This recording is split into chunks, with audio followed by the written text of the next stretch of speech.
नमस्कार, मैं हूं विनय सिंह। न्यूज के विश्लेषण में आपका स्वागत है। संसद में जैसे ही निशिकांत दुबे ने संथाल परगना को लेकर बयान दिया कि वहां की डेमोग्राफी बदली है और उसे केंद्र शासित प्रदेश क्या बना देना चाहिए। झारखंड में इन दिनों चर्चा में संथाल परगना और कोल्हान दोनों क्षेत्र है कि क्या विकास के आधार पर झारखंड का फिर बंटवारा होगा, क्योंकि झारखंड बनने के लिए लंबी लड़ाई लड़ी गई है। इस लंबी लड़ाई में कई लोगों की कुर्बानी हुई, कई लोग शहीद हुए, कई लोग जेल गए। उसके बाद वर्ष 2000 में 15 नवंबर को तत्कालीन बीजेपी सरकार में प्रधानमंत्री थे अटल बिहारी वाजपेयी और झारखंड को अलग किया गया।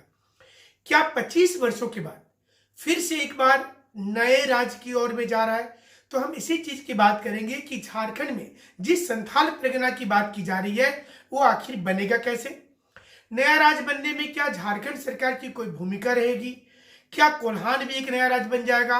और 1956 से लेकर अब तक नया राज्य कैसे बना, कौन इसको तय कर लेता है, क्या किसकी शक्ति होती है, ये तमाम चीजों की जानकारी देंगे।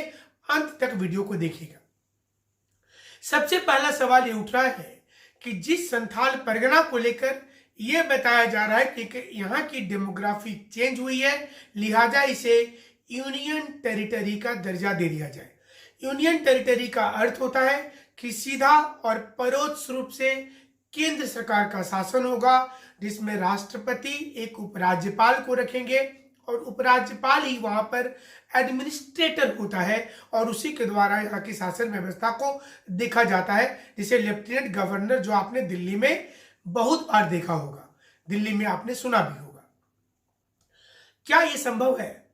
अब इसके लिए आपको संविधान की परत को जानना जरूरी है कि हमारे देश में जो राज्य बनाए गए थे, पहले तो ऐसा था ही नहीं कि अलग अलग प्रोविंस जो आज है जिसको हम लोग राज्य बोलते हैं।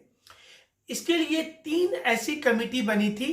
एक कमेटी थी जिसका नाम था BN धर कमेटी, एक कमेटी थी जिसका नाम था फैजल अली कमेटी और एक कमेटी था जिसका नाम था JVP कमेटी।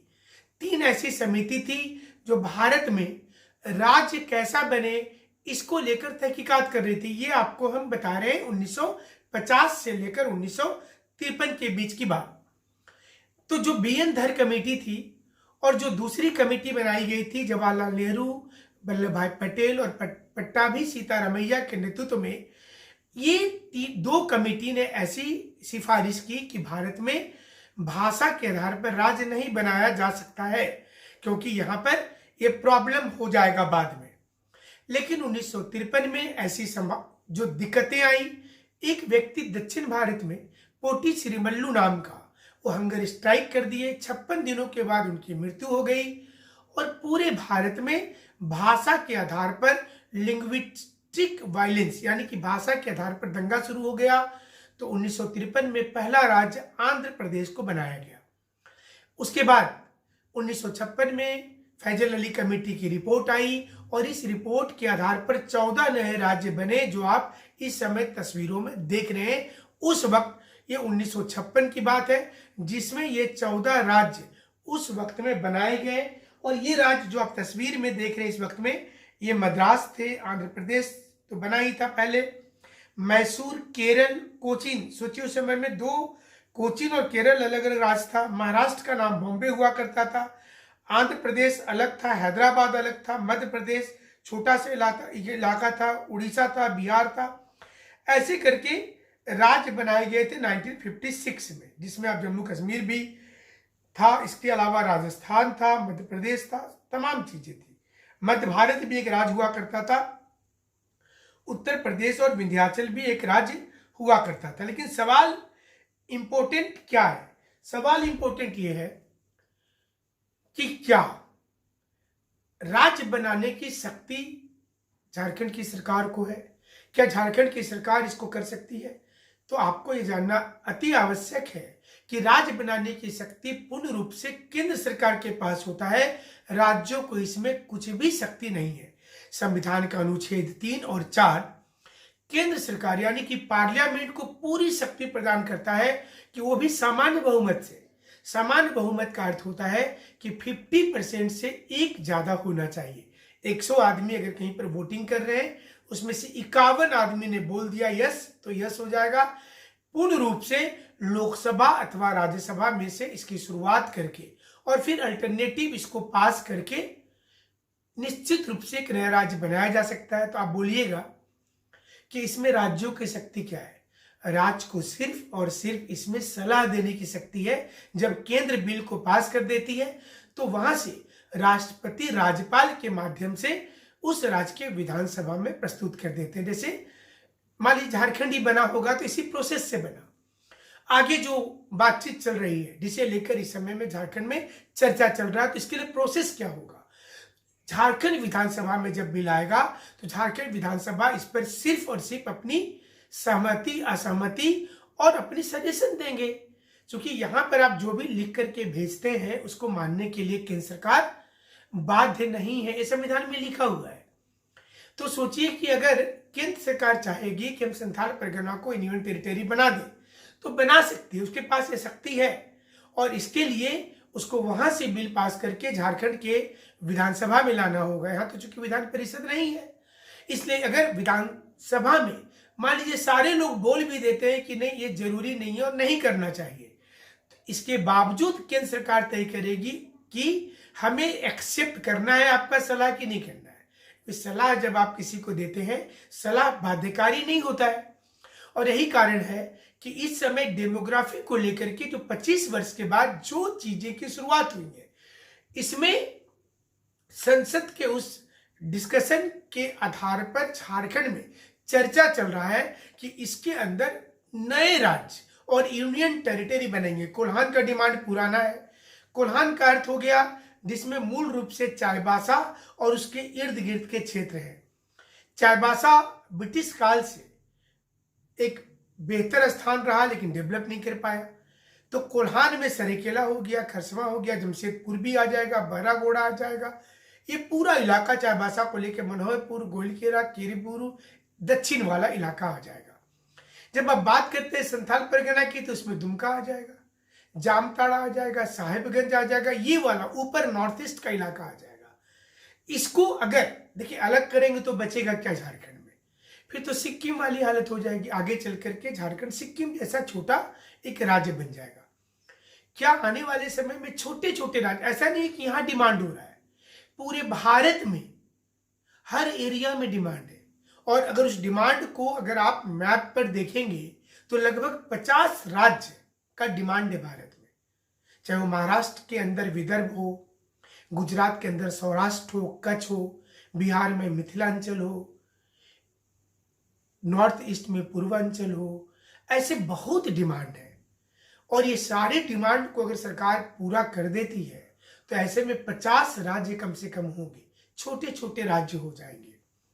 लेकिन क्या ये इसके लिए भारत तैयार है और क्या ये पॉलिटिकल रूप से संभव है, ये समझना है। ये तभी संभव है जब केंद्र की जो सरकार है वो वहां से पॉलिसी शुरू करेगी, डिमांड वहां के लोग करेंगे। जैसे आंध्र प्रदेश के अंदर तेलंगाना का डिमांड हुआ, केंद्र सरकार अपने बेनिफिट और नुकसान को जोड़ करके देखती। जिस समय झारखंड नया राज्य बना था उस समय नया राज्य बनते साथ ही जैसे बिहार से जब अलग हुआ तो केंद्र सरकार में जैसे हमने बताया कि बीजेपी थी और बीजेपी के बिहार, उस समय में बिहार था तो बिहार के ज्यादा एमएलए जो होते थे उसमें बीजेपी की सीट झारखंड वाले आज जो प्रदेश है वहां से जाते थे। तो बीजेपी ने जब अलग किया दोनों राज्य को तो यहां पर जो 81 सीट आया उसमें बीजेपी के हाथ में ज्यादा सीटें आ गई और उसकी सरकार ऑटोमेटिक एक राज्य में बढ़ गई।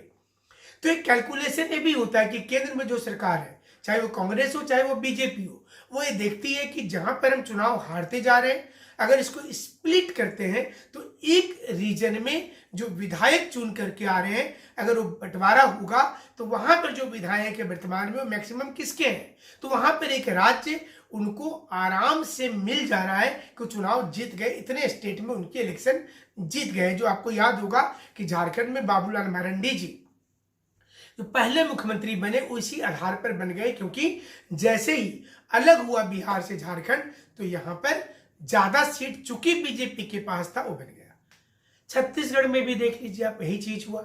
कैलकुलेशन में जो मध्य प्रदेश से अलग हुआ, और इसी प्रकार से उत्तराखंड जो बना, जो उत्तर प्रदेश के पार्ट, वहां भी यही चीज हुआ और तीनों राज्यों समय में बीजेपी की सरकार हो गई। चूंकि यहां पर बीजेपी के लिए बहुत टफ है। अब झारखंड क्या हुआ कि उतना आसान नहीं रहा बीजेपी के लिए, बाकी राज्यों में उनकी गणित फिट बैठ रही है।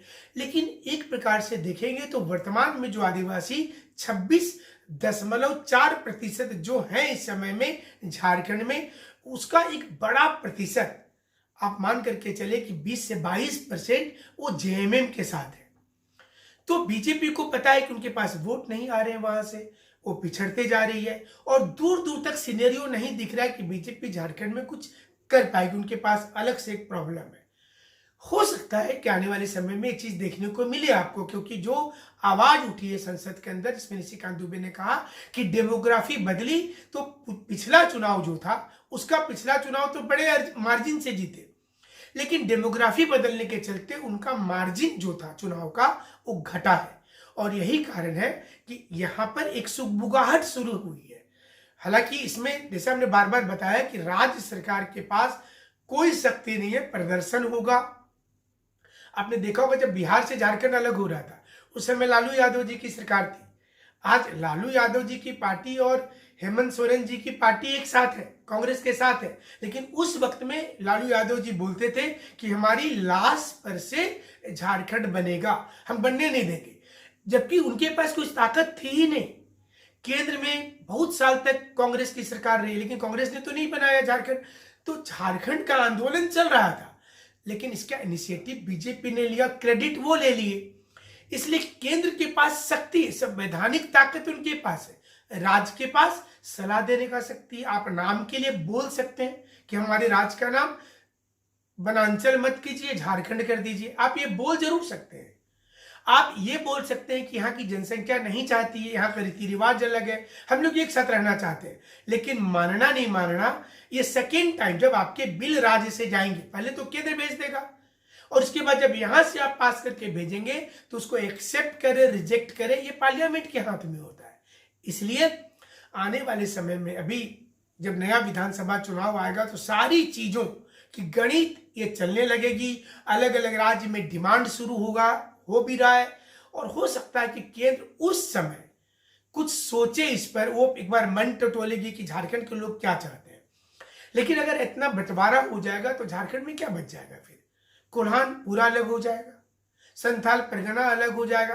तो जो रांची वाला एरिया है और नॉर्थ वेस्टर्न एरिया, वो जिस साइड में लातेहार का एरिया है, और थोड़ा सिमडेगा वाला साउथ जो वेस्टर्न एरिया है, वो इलाका जो है वो बचा हुआ रह जाएगा और मेजर पार्ट जो है वो अलग अलग भाग में डिवाइड हो जाएगा। चर्चा गर्म है और जो चर्चा होता है उसका विश्लेषण यहां होता है। वीडियो को शेयर कीजिएगा, लाइक कीजिएगा, कमेंट जरूर कीजिएगा। बहुत बहुत शुक्रिया, बहुत बहुत